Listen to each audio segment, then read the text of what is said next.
Ақтау, 2021 жылдың ақпаны. Халықаралық әуежайда арнайы бортты күткен топтың қабағы қату.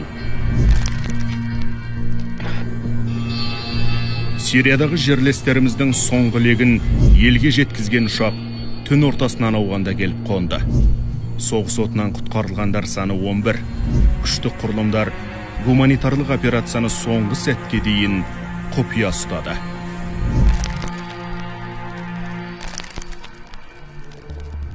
Алғашқы жылдары елден тысқары жүрген жерлестерімізге қоғамда үрке қарағандар көп болды. Бірақ мемлекеттік органдар бірлесе атқарған шаралардың нәтижесінде күдік сейілді. Кезең-кезеңмен өткізілген операцияны іске асыруға теріс пиғылды күштерде әлемді алқымнан алған пандемияда кедергі бола алмады.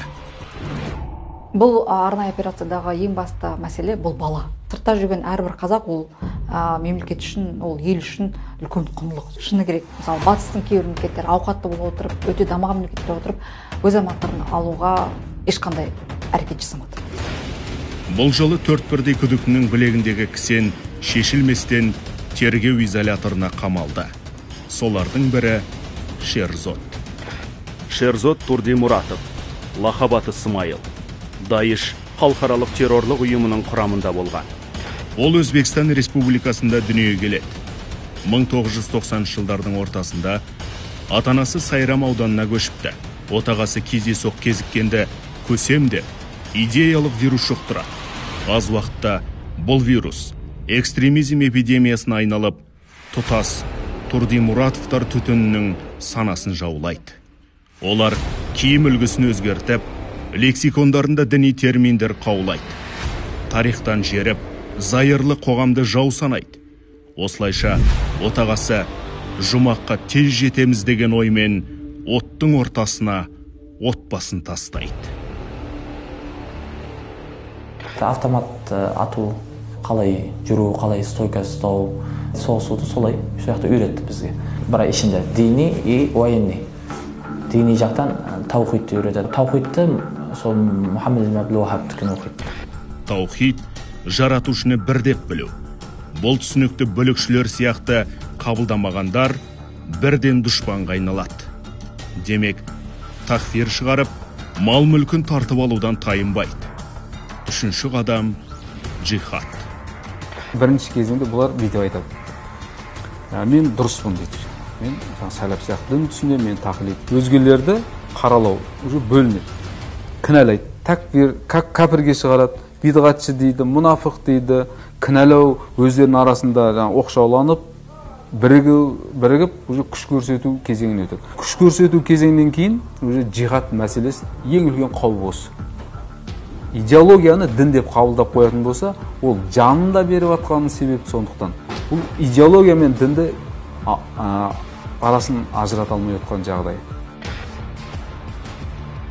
Идеологиялық әрі психологиялық өңдеуден өткен Турдимуратовтар көп содырмен бірге ант беріп, сапқа тұрды. Мұсылманбыз деп ұрандатып, қолын қанға малды. Сол қолмен мұсылман елін талқандады. Ек қазақ болған, қашпақшы болғанда границадан ұстап алған, именно игілдің. Ұстап бұларды еркектерін ат бастады. Именно сырттан келгенде, іште, именно игілдің ішінде соғысу или кәтибаға тұруы мәжбүрді.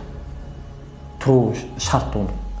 Тұрмаса? Түрме, Жапатын Нусра деген группировка бізді ұстап алды. Ұстап алып, түрмеге қамап тастады. Әр өзінің нациясын өзі алып шығып асады түрмеден. Бізді сол жерде Өзбек Жапатын Нусраның ішіндегі бір группировканың бастығы Абу Салах деген андай бізді алып шықты. Абу Салох этникалық өзбек. Шынаты Сираджиддин Мұхтаров. Ол соғыстың бел ортасында жүріп ақ, талайды азғырып, адастырып, бөлікшілер ордасына адам тартқан арандатушы. Джебхат ән-Нусраның жанынан Катибат әл-Тафхид вәл-Джихад ұйымын құрып, кейін тізгенді өз қолына алады.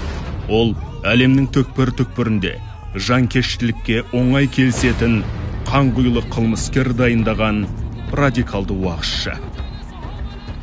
ақиқатқа шақырғанның барлығы да адал азаматтар емес екендігіне соңғы 15-20 жылдың көлемінде көзіміз жетіп отыр. Бұл азаматтар таухидты бетперде етіп, өкінішке орай исламның шынайы келбетінен өздерінен мұсылмандарды, қарапайым мұсылмандарды бұрып алып кетіп жатуға тырысты. Сәләфилік көзқарас ұстанатын азаматтар таухид ұстанымын Ибн Таймия негізін қалаған, Мұхаммед ибн Абдул Вахаб оны дамытқан усулу сәләсә, яғни үш негіз атты еңбектерінде таухидты үшке бөліп қарастыруға, яғни иманымыз үшке бөлінеді деген секілді сөздерді, ұстанымдарды, негізсіз дүниелерді алға тартып жатыр. Ал шындығында ислам ақидасында, ислам сенімінде Алланы бір деп және бар деп таныған халықпыз, сондықтан ешқандай иманды біз үшке бөлмейміз.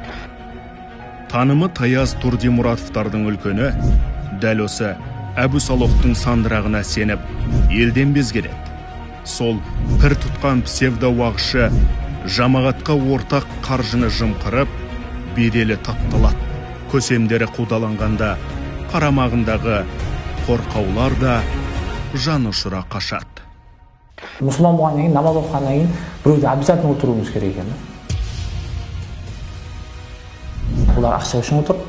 Біз бәқті просто оларға ақша беріп отқан адамдарымыз, істеп беріп отқан. Ақырында не болды? Ақырында солар бәрі қашты ғой. Біреу де ұсталған жоқ. Бұлар ғалымдардың сөзін тыңдамайды, тіпті сахабалардың сөзін құжат ретінде қабылдамайды. Әрбір үкімнің өзінің негізі бар. Мысалы, Құраннан аламыз, немесе сүннет. Ижмағ деген бар. Бүкіл ғалымдардың бір ауыздық шешімі. Одан бөлек мысалы маслахатул мурсала, сосын истихсан, қияс деген осындай негіздер бар, үкім алады. Мұны бұлардың біреуінде олар қабылдамайды. Мұны сондықтан мынау қазіргі мазхабты ұстанатын мұсылмандардан олардың айырмашылығы өте алшақ. Жамағатты жиып, жайпап салған жайындар сытылып кетті. Ал Шерзот сияқты шабақтар ұсталды. Бұл оның күрт түрмесіндегі сәтінен эксклюзивті кадр. Тұтқында қажыған ол, қазақ сарбаздарын көргенде егіліп сала берді. Тілге тиек етер жайт, Шерзоттың әкесі қан сасыған далада мерт болды. Ал анасы мен қарындасы босқындар лагерінен табылмады. Адам өліп жатыр ма, өлмей тірі ме, ешкім қарамайды да білмейді. Білім болмағаннан кейін бір адам келеді да, ойбай мынан деген жихад екен, үйтеген, бүйтеген дейді да, оның андайсын түсін білмейді да, барады, соғысып кете береді. Жастарға айтатын сөзім, именно сол Сирияға барып соғысам, үйтем деп отқандарға, мен ұяқтың өтірік екенін өзімнен де пример алса болады. 20 жастағы жігіт сот үкіммен 6 жылға сотталды.